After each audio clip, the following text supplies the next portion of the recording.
என்ன எழுதியிருக்கேன்? 50 வருஷம், அப்படி தானே? ரைட்.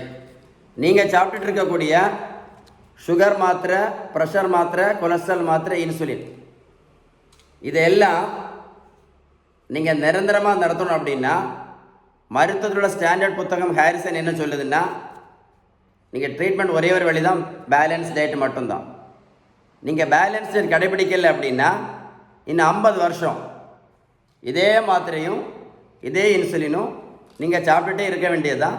சாப்பிட்டாலும் எந்த நோயும் நிரந்தரமாக சரி ஆகாது அப்படின்னு அந்த புத்தகம் தெளிவாக சொல்லுது. ஏன் அப்படின்னா பேலன்ஸ் டயட்டு கடைபிடிக்கிறவங்களுக்கு மட்டும்தான் இந்த இன்சுலின் ரெசிஸ்டன்ஸ், இந்த ஆபத்தான இன்சுலின் ரெசிஸ்டன்ஸ் முழுமையாக சரியாகும்.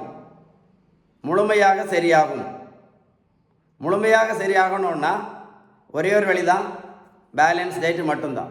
திரும்ப சொல்கிறேன், நீங்கள் பேலன்ஸ் டயட் கடைபிடிக்கலைன்னா இன்னும் 50 வருஷம் இதே மாத்திரையும் இதே இன்சுலினும் போட முடியும்னா யோசிச்சுட்டு போடுங்க. அவ்வளோ பவர்ஃபுல் பேலன்ஸ்டு டயட் அப்படின்னு யார் சொன்னா? இந்த புத்தகம் தெளிவாக சொல்லுது. இந்த வீடியோ தான் நீங்கள் என்ன பண்ணணும்?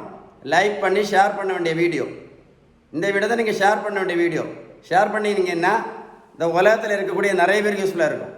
நீங்கள் வெந்தயம் சாப்பிடுங்க, கருவேப்பிலை சாப்பிடுங்க, கரிஞ்சீரகம் சாப்பிடுங்க, கொய்யா இலை சாப்பிடுங்க, மாங்காய் இலையும் சாப்பிடுங்க, இல்லை ரோட்டில் போய் ஓடுங்க. எந்த நோயும் கண்டிப்பாக சரி ஆகாது அப்படின்னு நான் சொல்லலை, இந்த புத்தகம் தெளிவாக சொல்லுது. அவ்வளவு பவர்ஃபுல். எது? Balanced diet is so powerful. புரிஞ்சிருக்கோன்னு நினைக்கிறேன். சரியா? ஷேர் பண்ணுங்கள்.